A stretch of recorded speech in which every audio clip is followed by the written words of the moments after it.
Assalamualaikum warahmatullahi wabarakatuh. Waalaikumsalam warahmatullahi wabarakatuh. Alhamdulillahilladzi anzala al-Qur'an hudan lin-nasi wa bayyinatin minal huda wal furqan. Wassalatu wassalamu ala asyrafil anam wa ala alihi wa ashabihil kiram, amma ba'du. Saudara-saudara kaum muslimin rahimakumullah. Setiap penganut agama di dunia ini mempunyai sesuatu kitab yang dianggapnya sebagai kitab suci.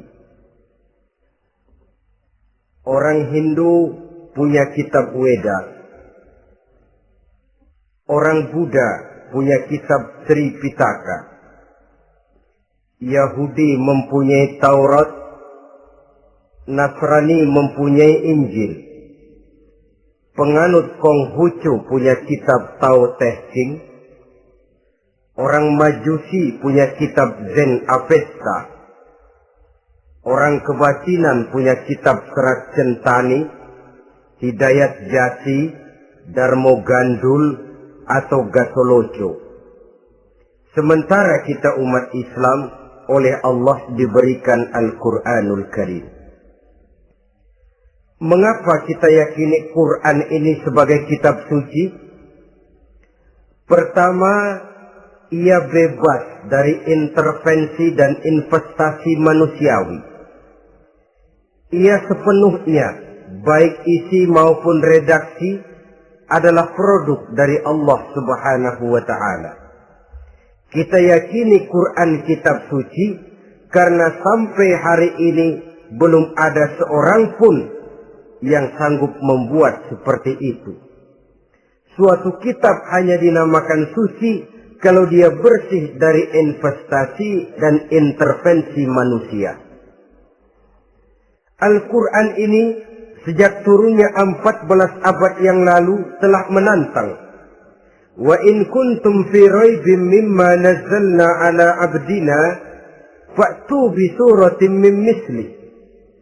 Apabila kamu ragu-ragu terhadap kebenaran Quran yang kami turunkan kepada hamba kami Muhammad, atau kamu menyangka Quran itu cuma bikinan Muhammad saja, cobalah kamu buat satu surah saja semacam Al-Quran. Apabila kamu tidak mampu melakukannya seorang diri, wada'u syuhada'akum, ajak seluruh teman-temanmu. Sejak tantangan ini turun 14 abad yang lalu, sampai hari ini, tidak seorang pun yang sanggup membuat satu surah saja semacam Al-Quranul Karim. Barangkali belum pernah ada yang coba-coba. Sudah. Di antaranya apa yang dilakukan oleh Musailamah Al-Kadzab.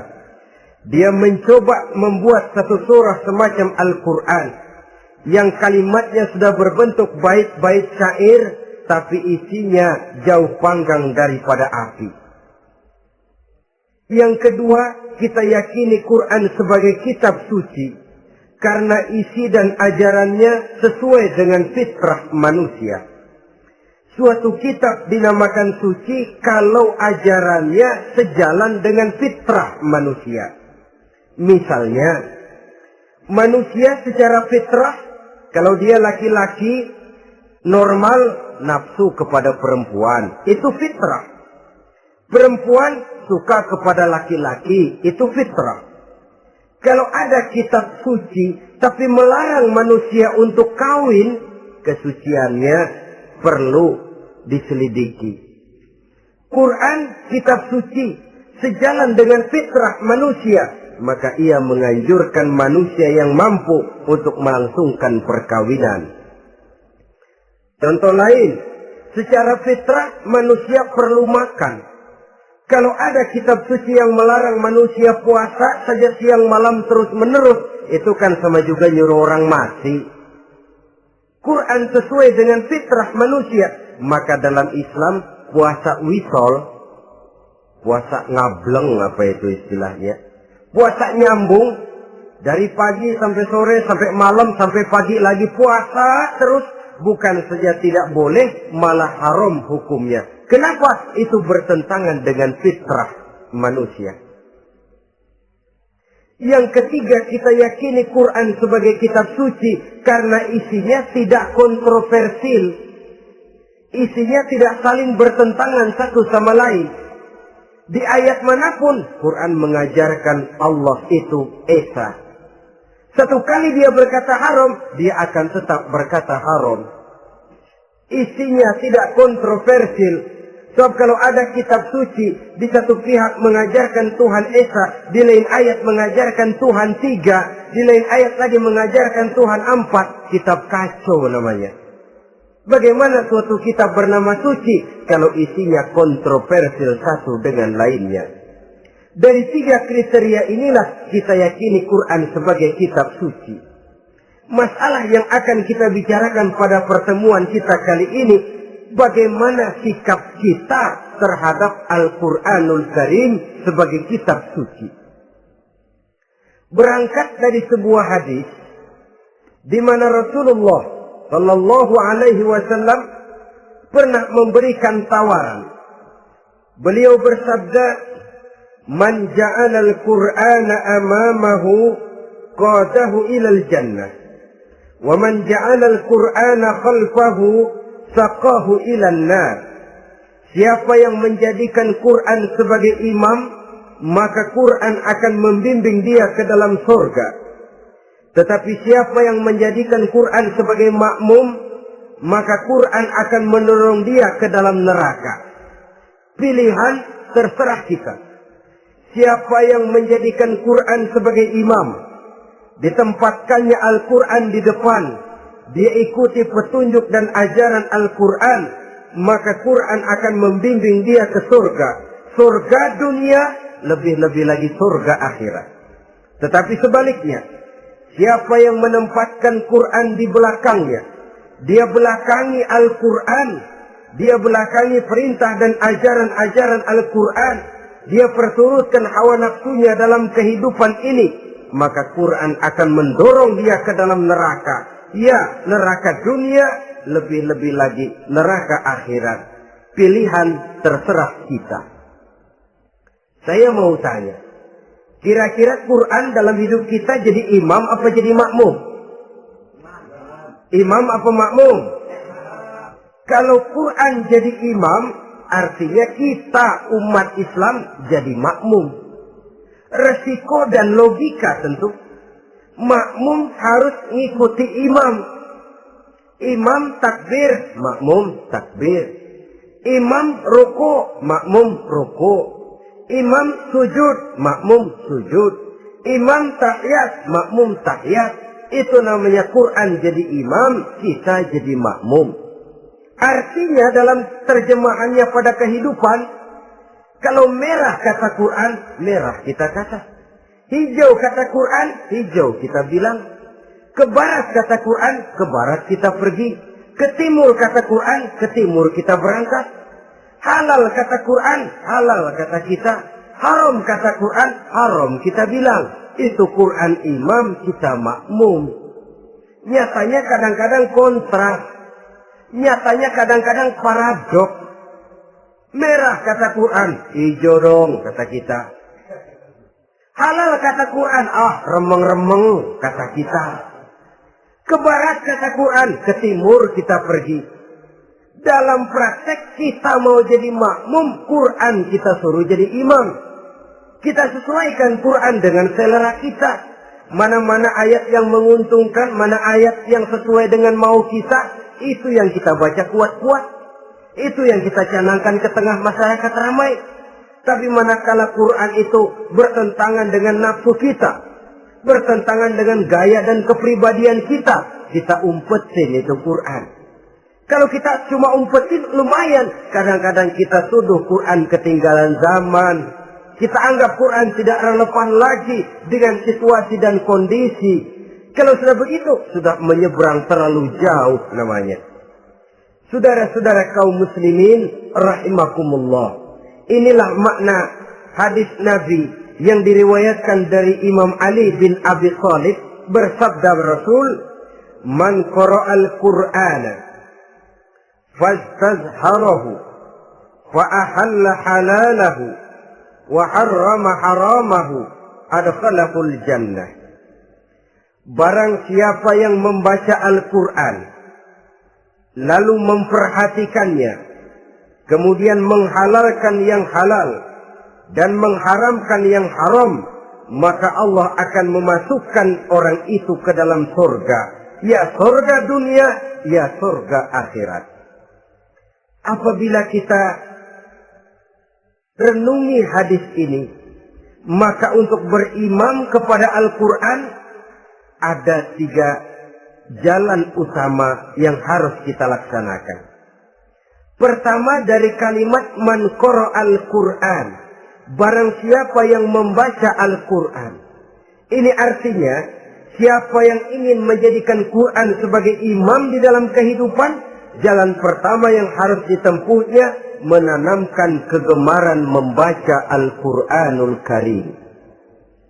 Al-Quran gharibun fima baina qaumin la yaqra'una. Quran akan jadi asing, Quran akan jadi aneh kalau terletak di tengah rumah orang Islam yang tidak suka membaca Al-Quranul Karim. Jadi langkah pertama, tanamkan kegemaran membaca Al-Quran. Saya tidak menyalahkan kalau remaja kita gandrung kepada Stevie Wonder. Baik kalau mereka senang kepada suara emasnya Michael Jackson atau suaranya Madonna. Tapi kalau sampai harus mengalahkan kecintaan mereka kepada membaca Al-Quran, ini ironi. Sebagai orang tua, kalau anak-anak kita buta huruf Latin, katanya menghambat pembangunan. Bahkan pemerintah saja menggalakkan bebas 3B itu. Buta aksara diantaranya, supaya rakyat bisa membaca huruf Latin. Kalau anak-anak kita buta huruf Latin, katanya menghambat pembangunan. Bagaimana kalau anak-anak kita buta huruf Quran? Jelas saja menghambat proses kesadaran dan kebangkitan dari dunia Islam itu sendiri. Satu contoh ringan. Dulu sebelum pembangunan merata, listrik belum lagi masuk desa, kampung gelap, rumah pakai lampu minyak. Kalau kita masuk kampung, terasa banyak orang Islam. Kenapa? Di rumah sebelah sana kita dengar anak muda sedang latihan baca rawi. Sebelah sini ibu-ibu sedang selawatan. Di rumah sana remaja sedang baca Quran. Pembangunan maju, listrik masuk desa. Alhamdulillah. Tapi apa yang kemudian terjadi? Proses pergeseran nilai. Setelah listrik masuk desa, radio main kenceng-kencengan. Televisi main gede-gedean. Baca Quran sudah barang aneh, langka. Tengoklah, sekarang kalau kita masuk kampung, ada yang remaja sedang baca Quran. Rasanya kok aneh, nggak umum. Sesuatu yang baik malah menjadi nilai-nilai keanehan. Saudara-saudara kaum muslimin, rahimakumullah, tanamkan kegemaran membaca. Dalam satu hadis Nabi pesan, nawiru buyutakum bitilawatil Quran. Sinari rumah tanggamu dengan bacaan Quran. Sebab listrik ini cuma bisa menerangi gelap, tapi tidak akan sanggup menerangi hati manusia. Quran produk Allah dibaca dalam segala keadaan, tepat dan pantas. Lihat saja, orang sedih baca Quran, terhibur. Orang gembira baca Quran, tidak lupa diri. Di rumah mewah ada yang baca Quran, bagus. Di gubuk reot di pinggir kali ada yang baca Quran, cocok. Orang kawin dibacakan Quran, bagus. Orang mati dibacakan Quran, tidak jelek. Dalam segala keadaan, in all season, bahasa kerennya, dia pantas dibaca. Saudara-saudara, bahkan orang sakit gigi pun kalau dengar baca Quran, tidak marah. Coba lihat. Dia senang benar lagu Michael Jackson, tapi giliran sakit gigi. Coba setelin lagu Michael Jackson, kalau nggak mencah-mencah. Kamu gila apa nggak tahu saya lagi sakit gigi? Tapi coba bacakan Quran. Dia pasti tidak marah. Begitu besar daya pengaruhnya.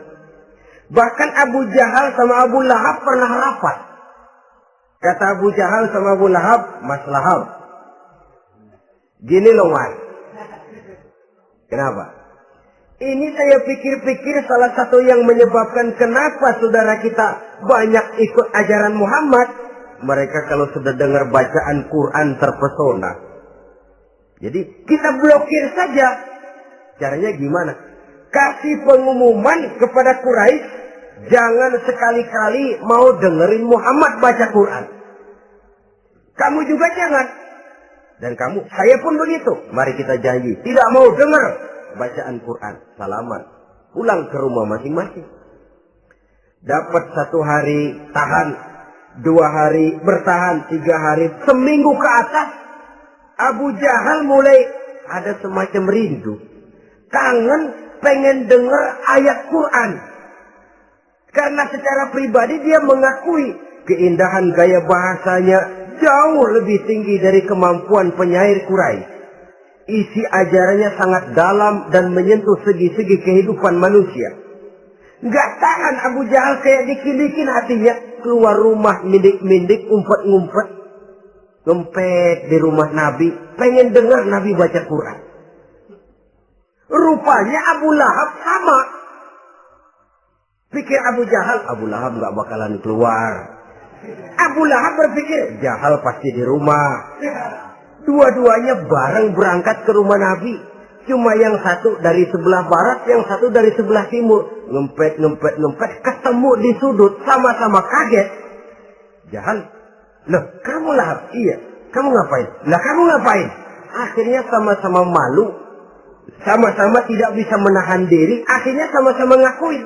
Bagaimanapun kita harus akui bahwa Al-Quran ini mengandung daya pesona yang sangat luar biasa. Itu dari segi bacaan.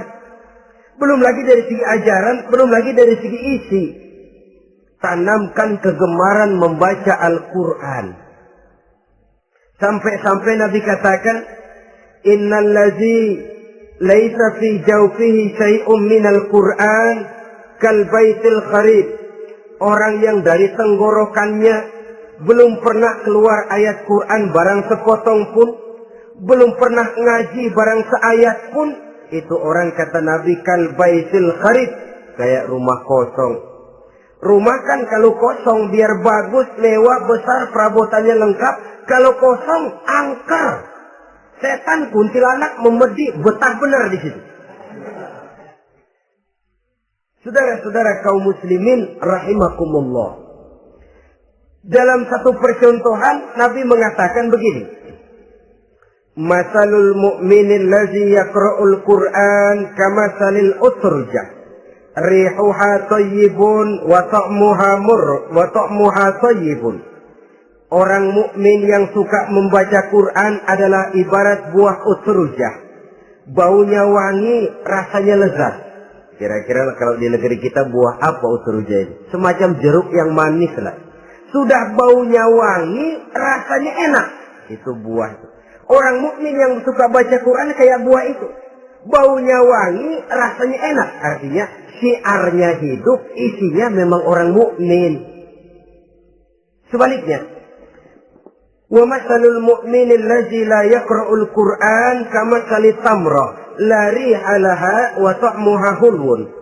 Orang mukmin yang tidak suka baca Quran kayak korma. Rasanya emang manis, cuman kagak ada baunya. Artinya apa? Syiarnya kurang. Kalau orang belum tapi kenal kan kagak mau makan korma. Kenapa? Nggak ada baunya. Daya tariknya kurang, walaupun rasanya enak. Kalau daya tariknya nggak ada, kan nggak ada iklannya, tidak ada syiarnya. Itu orang mukmin yang tidak suka membaca Quran. Ibarat buah, nggak ada baunya, walaupun rasanya enak. Orang kurang tergerak, kurang syiar, kurang daya tarik. Sebaliknya, wa masalul munafiq allazi yaqra'ul Qur'an kamasalir raihanah rihuha thayyibun wa ta'muha murrun. Orang munafik yang suka baca Quran seperti buah raihanah. Apa itu? Baunya wangi, rasanya pahit.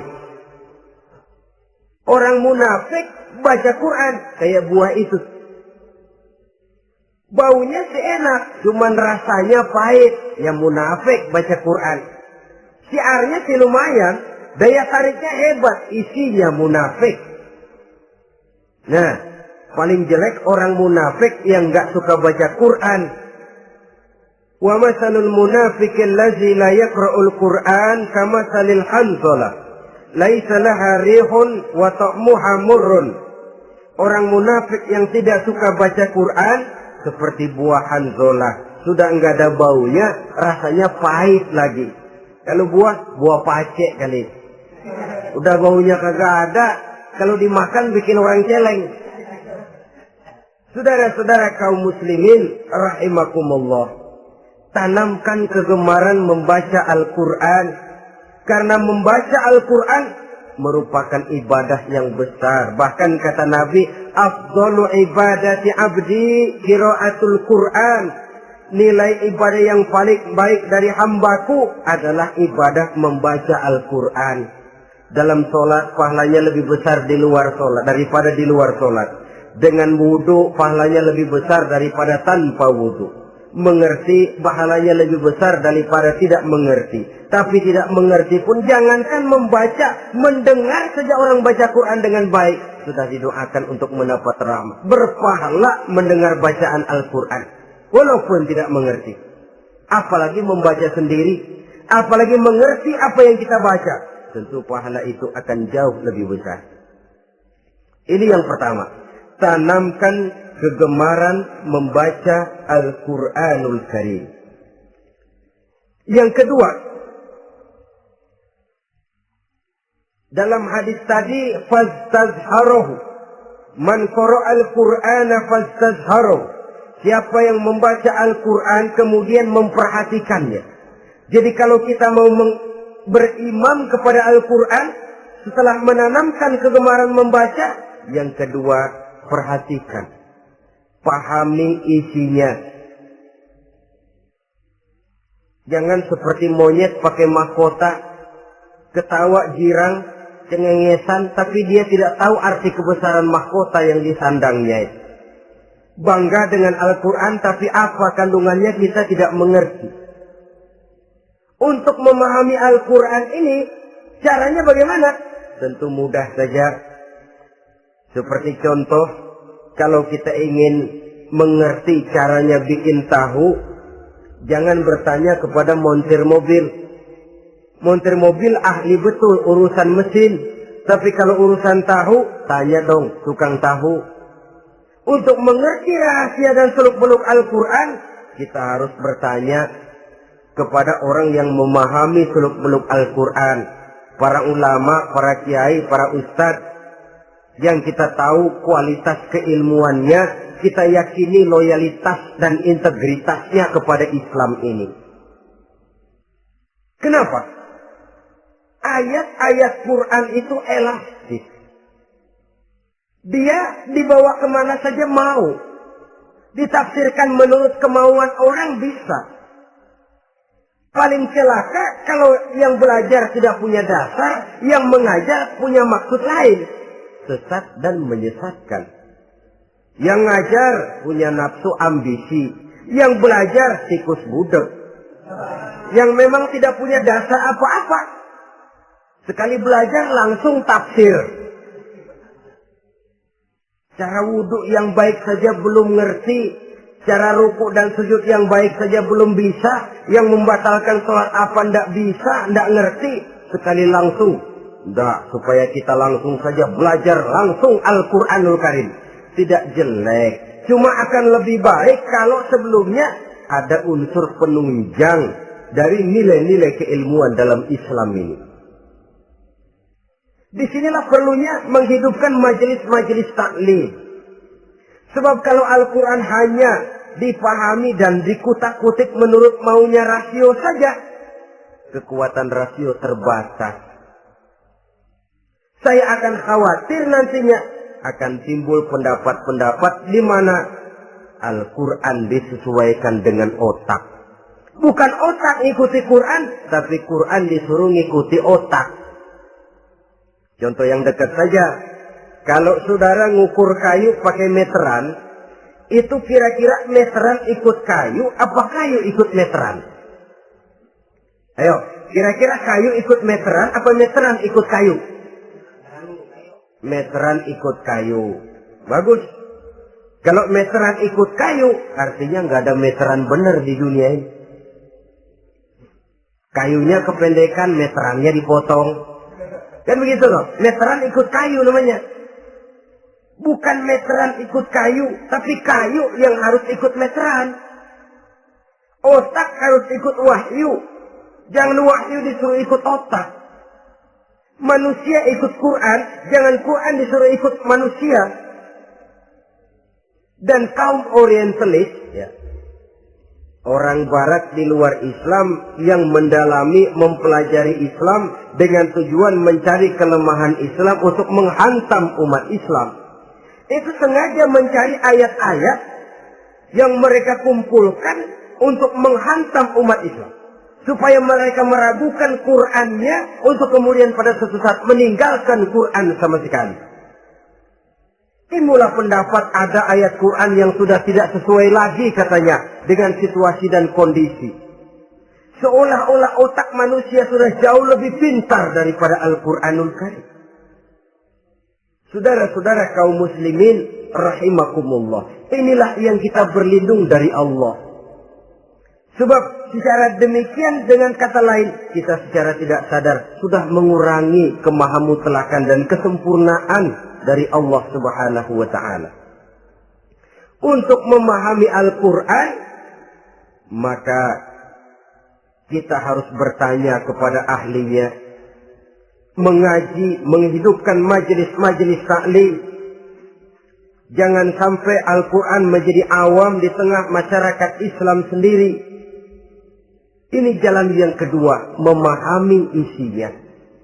Sehingga dengan demikian, manakala Al-Quran dibacakan orang, pemikiran kita tidak lagi terpusat kepada kemerduan suara orang yang membaca, tapi tertuju kepada isi yang dikandungnya. Sehingga dalam kondisi semacam itu, boleh jadi tiap kali dibacakan Al-Quran, nilai iman makin tambah. Kita dengar orang baca, Alam taro kaifa fa'ala rabbuka bi ashabil fil. Terbayang oleh kita bagaimana Raja Abrahat dengan pasukannya mau menghancurkan Ka'bah. Bagi Allah cukup menurunkan burung ababil, hancur lebur Abrahat, raja besar dengan seluruh pasukan gajahnya. Berantakan dibuatnya cuma dengan burung ababil. Allah maha besar, Allah maha kuasa. Tambah iman. Kalau tidak, ya seperti yang banyak terjadi. Quran menceritakan azab, kita malah kesenangan. Walakum azabun alim. Kamu akan mendapat azab yang pedih. Kita teriak di pojokan, toyib, toyib. Allah, alhamdulillah. Digambarkan azab malah baik-baik. Bahwa kita suka, kita gemar kepada bacaan Quran dengan suara yang merdu, alhamdulillah. Akan lebih baik lagi kalau kita mengerti apa yang dibacanya. Sebab perintah membaca tersirat makna perintah untuk memahami. Perintah memahami tersirat makna untuk mengamalkan. Dengan kata lain, kita hanya bisa mengamalkan Quran dengan baik kalau kita mengerti isinya. Kita hanya bisa mengerti isinya kalau kita rajin membacanya.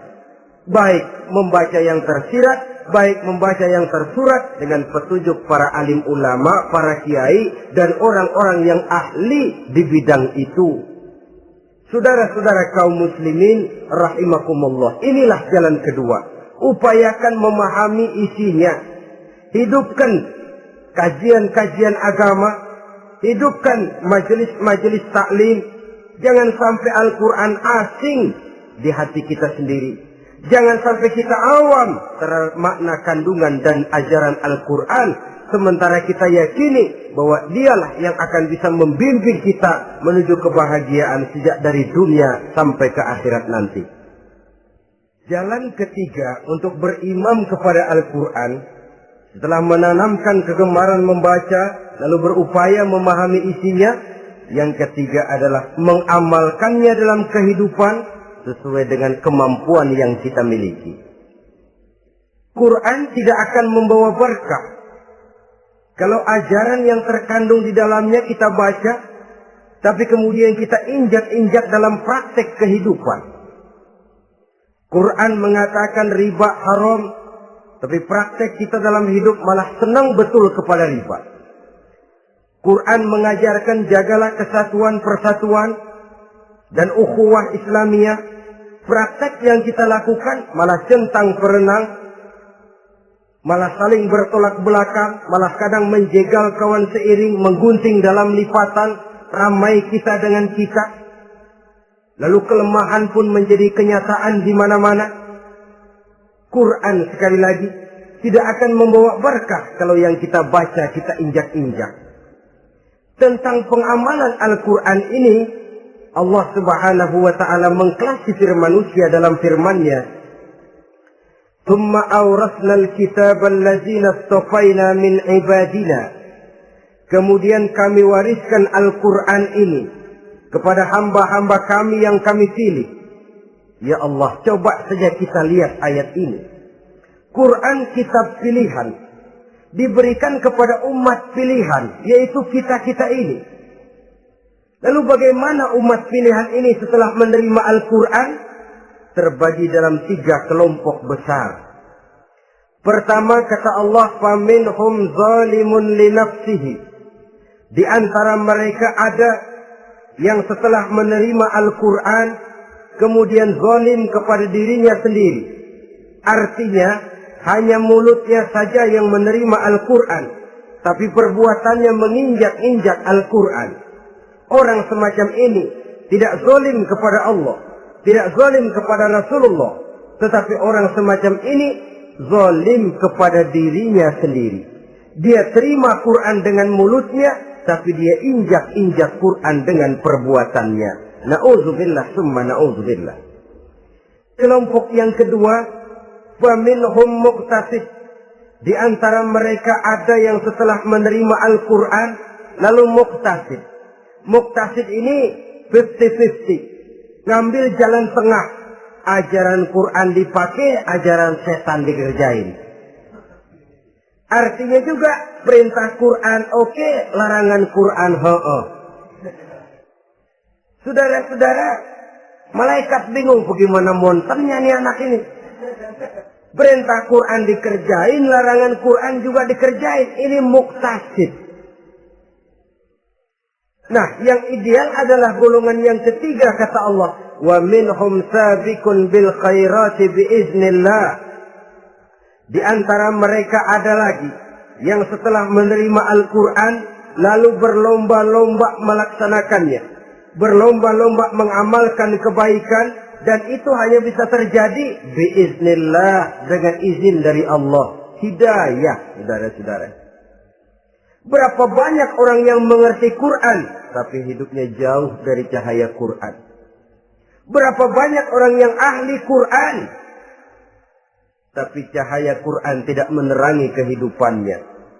Berapa banyak orang yang ahli hukum tapi bikin bingung masyarakat dengan fatwanya. Saudara-saudara kaum muslimin, kenapa bisa terjadi? Itu tidak ada hidayah, tidak biiznillah, tidak ada izin dari Allah. Maka bisa membaca Quran, alhamdulillah. Bisa memahaminya, kita bersyukur kehadirat Allah. Lebih penting dari itu, kita mohon hidayah agar bisa mengamalkannya sesuai dengan kemampuan kita. Saudara-saudara kaum muslimin rahimakumullah.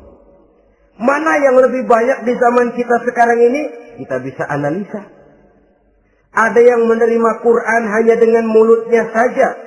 Kalau ditanya, Tuhanmu siapa? Allah. Kiblatmu mana? Ka'bah. Saudaramu siapa? Umat Islam.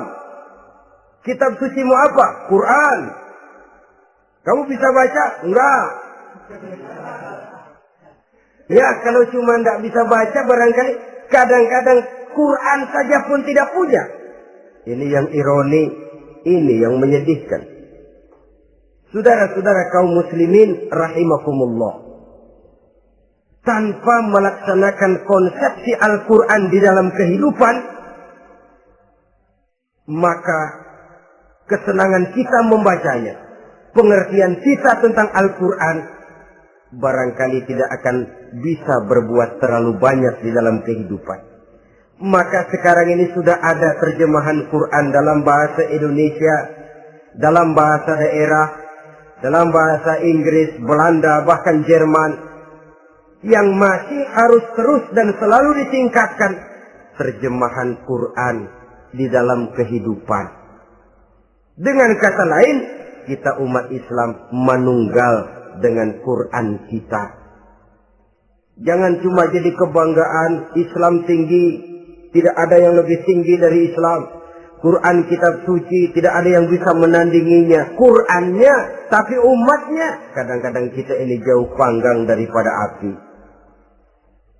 Kita bersyukur musabaqah tilawatil Quran dihidupkan dengan biaya bermiliar rupiah, sejak dari tingkat kelurahan, kecamatan, wali kota, provinsi, sampai kepada tingkat nasional, untuk menanamkan kegemaran membaca Quran. Setelah itu, hendaknya diadakan peningkatan dengan upaya memahaminya. Sehingga pada suatu saat, boleh kita adakan musabaqah pengamalan Quran. Hadiahnya sudah langsung dari Allah sendiri. Ini yang kita perlu berlomba mengamalkan ajaran Quran.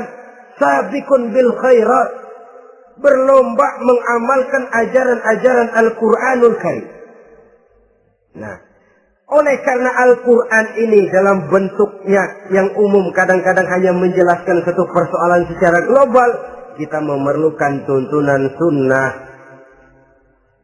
dari Rasulullah Sallallahu Alaihi Wasallam.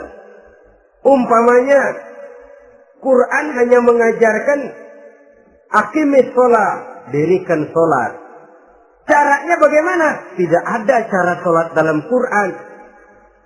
Dari mana kita tahu cara sholat? Dari sunnah. Itu sebabnya selain Al-Quran sebagai sumber utama, kita memerlukan sunnah. Bahwa sholat pakai takbiratul ihram di Quran tidak ada. Bahwa sholat pakai tahiyat dalam Quran tidak ada.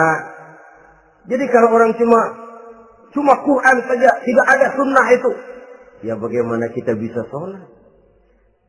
Quran cuma mengatakan wa atimul hajja wal umrata lillah, laksanakan haji dan umrah karena Allah. Bagaimana manasik haji? Bagaimana cara sa'i? Bagaimana cara wukuf? Bagaimana cara melontar? Tidak ada dalam Quran. Yang memuat itu tidak lain sunnah. Untuk memahami Quran dan sunnah ini, kita memerlukan orang yang menguasai Quran dan sunnah. Oleh karena itu, kita perlu petunjuk kepada para ulama.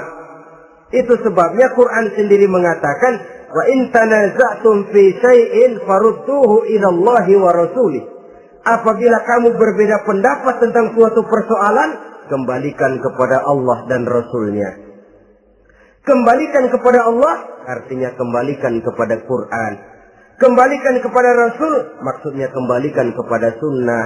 Siapa yang mengerti Quran dan sunnah? Para ulama yang kualitas ilmunya kita yakini, loyalitas dan kredibilitas serta integritas keislamannya bisa menjadi panutan.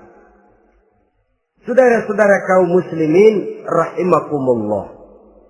Dengan demikian, kalau orang berkata, langsung saja memahami Quran. Sekarang kan sudah banyak terjemahannya. Tidak usah lewat ulama-ulamaan. Saya tidak mencela, cuma agak mengkhawatirkan. Kalau dia memahami Quran cuma sekedar lewat terjemahannya saja, sangat mungkin jadi dia bisa salah paham. Kita memerlukan bantuan sunnah. Kita memerlukan petunjuk para ulama yang menguasai di bidang itu. Kembalikan kepada Quran dan sunnah artinya bertanya kepada orang yang memahami Quran dan sunnah. Nah, dengan begitu kan akan terjadi perbedaan pendapat. Perbedaan pendapat sesuatu yang halal sepanjang tidak menyebabkan kita berpecah belah. Halal berbeda pendapat. Asal diletakkan pada proporsinya. Apalagi kalau perbedaan pendapat itu cuma masalah teknis, bukan masalah prinsip. Kenapa tidak pulang saja kepada tuntunan Quran? Lana a'maluna walakum a'malukum. Kami akan mengamalkan amalan yang kami yakini benarnya. Saudara persilahkan mengamalkan amalan yang saudara yakini benarnya. Sama-sama punya alasan, sama-sama punya dalil. Tidak usah saling menyalahkan. Tidak usah saling mengklaim, merasa yang paling benar, orang lain salah semua. Kemukakan argumen, jangan sentimen. Harus dengan semangat mencari kebenaran, bukan untuk mencapai kemenangan. Kalau sentimen lebih penting dari argumen, kalau kemenangan lebih diutamakan dari mencari kebenaran, yang berlaku kadang-kadang gengsi. Kalau sudah gengsi, yang bicara emosi. Kalau sudah emosi, istilah kita di kampung, ngambek. Gedean ilmunya sama amboknya. Kadang-kadang, saya kalau nggak jadi imam, nggak mau sembahyang di situ. Kalau nggak jadi imam, orang lain dianggapnya kagak sah sembayangnya. Pokoknya kalau nggak ngaji sama saya, Islamnya kurang benar. Mengklaim. Perbedaan pendapat wajar, halal, asal tidak menyebabkan kita berpecah belah.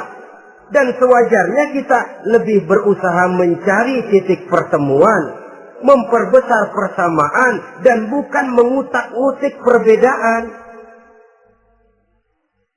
Kadang-kadang inilah penyakit kita nih. Satu kunut, satu tidak sembahyang subuhnya. Bisa RT. Satu usoli, satu tidak. Bisa RW.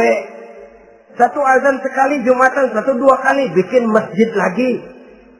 Kenapa bukan persamaannya yang dicari? Kenapa justru perbedaannya yang diperbesar? Yang masalah macam ini sampai kiamat tidak pernah selesai. Kan lebih baik kalau kita ditanya orang, Pak, sholat subuh itu pakai kunut apa tidak sih? Kalau saya pakai. Kalau yang tidak pakai kunut bagaimana Pak? Betul, kata yang tidak pakai. Jadi yang pakai kunut betul? Betul, karena saya pakai kunut. Yang tidak juga betul? Betul, kata yang tidak pakai.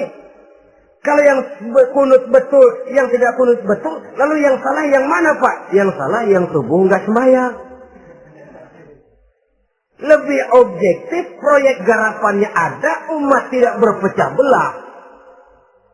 Yang konyol, kadang-kadang khutbah Jumat pakai membongkar khilafiyah, menghantam tahlil, menghantam kunut. Selesai sembahyang Jumat, apa yang terjadi? Umat resah, masyarakat gelisah, polemik timbul, masalah tidak terselesaikan. Orang jadi khotib itu raja dalam mimbar Jumat, siapa yang mau bantah dia? Kalau memang mau buka itu persoalan khilafiyah, buka dalam forum khusus. Adakan pengajian, jelaskan masalahnya secara luas, mendasar. Jangan mengklaim dan memponis. Berikan kebebasan kepada umat untuk menilai masalahnya selesai. Yang tidak puas bisa bertanya. Saudara-saudara, sudah lewat masanya kita meributkan soal itu. Sudah datang waktunya di mana kita lebih mementingkan dan membicarakan masalah-masalah yang lebih mendesak dihadapi oleh umat. Kemiskinan misalnya, kebodohan misalnya, keterbelakangan umpamanya, peluang untuk mendapatkan pendidikan yang layak bagi anak-anak kita yang berotak cerdas tapi tidak punya kemampuan ekonomi umpamanya. Itu akan lebih objektif ketimbang kita membicarakan masalah-masalah yang sampai kiamat tidak akan pernah selesai. Yang hanya akan menyebabkan kita menjadi lemah, persatuan koyak, solidaritas sosial lalu menurun, saling curiga menjadi tumbuh karenanya, dan pada akhirnya kita tidak akan pernah bisa berbuat banyak. Untung kalau tidak menjadi tertawaan bagi orang yang berdiri di luar pagar. Saudara-saudara kaum muslimin rahimakumullah. Sekali lagi, Al-Quran tidak akan membawa berkah kalau yang kita baca, kita injak-injak. Oleh karenanya, untuk berimam kepada Quran ini, sekali lagi pertama, tanamkan kegemaran membaca. Yang kedua, upayakan memahami isinya melalui bimbingan orang yang ahli bidang itu. Yang ketiga, amalkan sesuai dengan kemampuan. Sebab itu ada prinsip, kalau isi suatu hadis nampaknya bertentangan dengan otak, kesohihan hadis itu boleh diperiksa. Tapi kalau ayat Quran nampaknya bertentangan dengan otak, otaknya yang harus diperiksa. Jangan Qur'annya lalu disesuaikan dengan otak. Sebab kalau kita sudah berani berteori, ada ayat Quran yang tidak sesuai dengan keadaan. Ayat yang mana? Yang ini. Tahun depan tambah lagi. Tahun depan tambah lagi. Makin lama makin habis Al-Quran itu. Yang perlu diperbarui cara kita memahami Quran.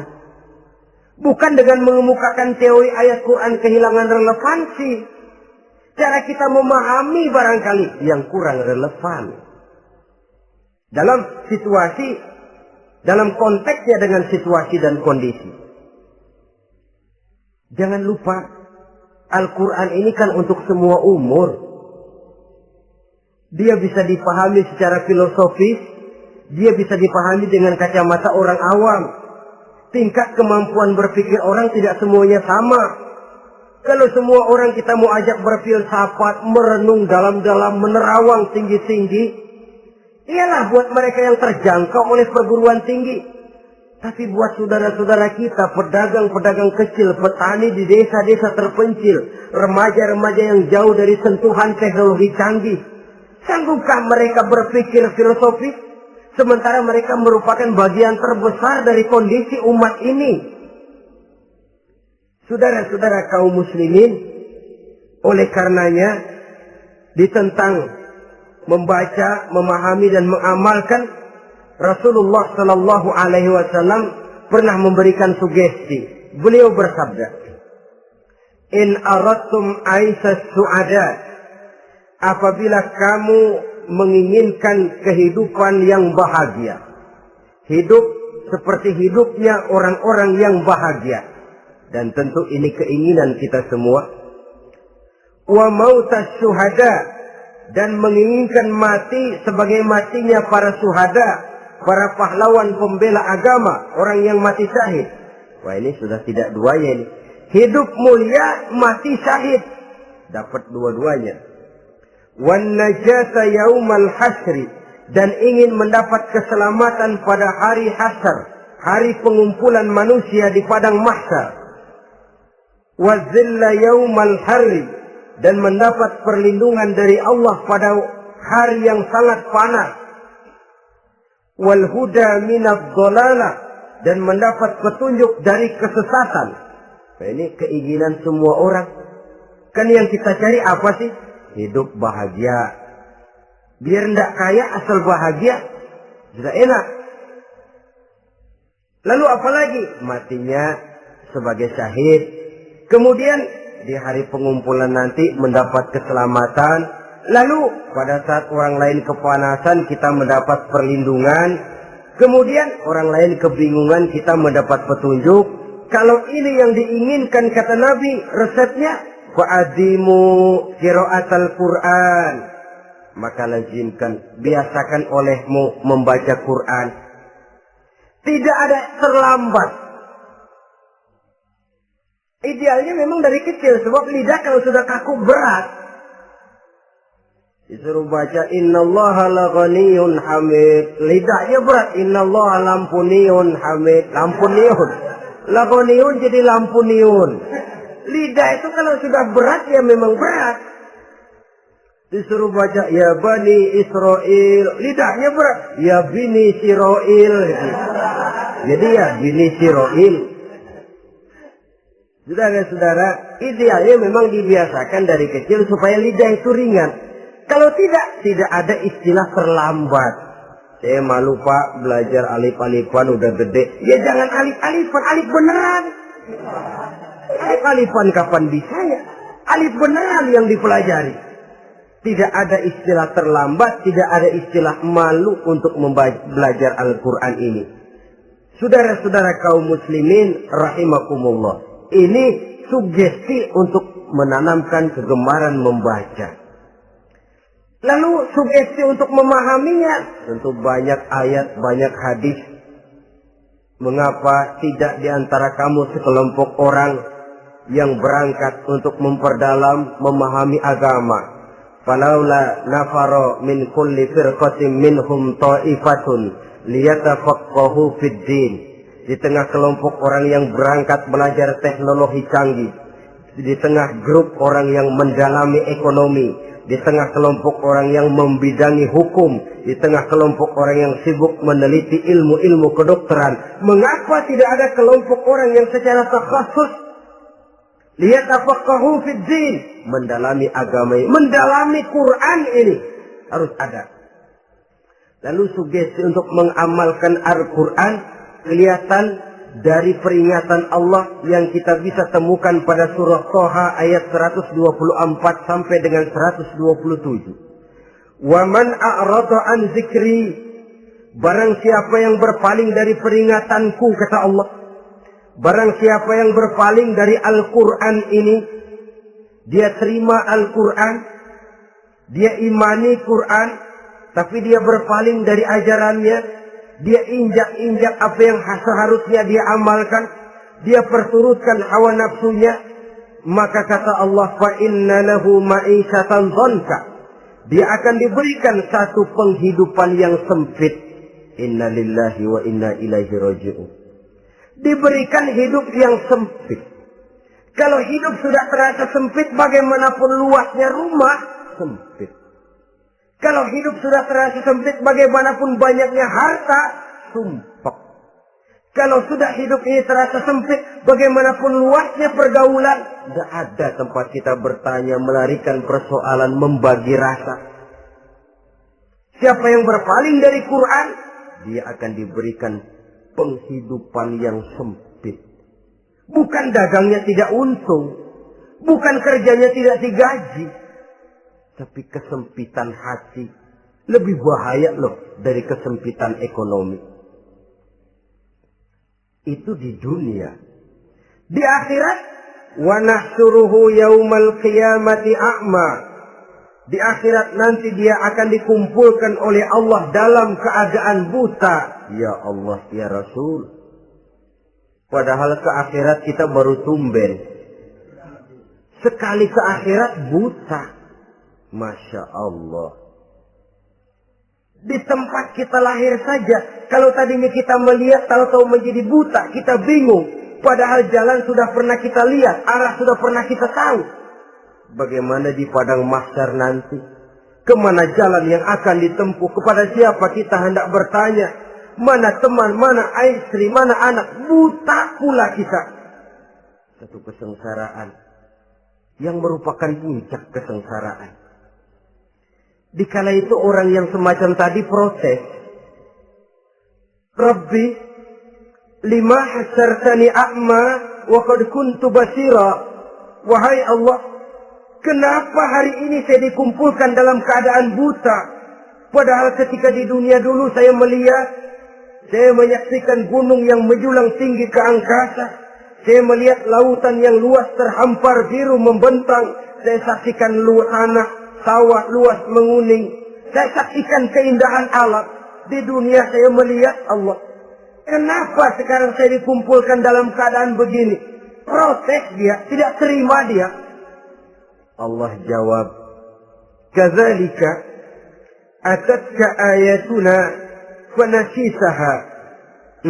Kata Allah, begitulah memang. Dahulunya waktu di dunia telah datang ayat-ayat kami kepadamu.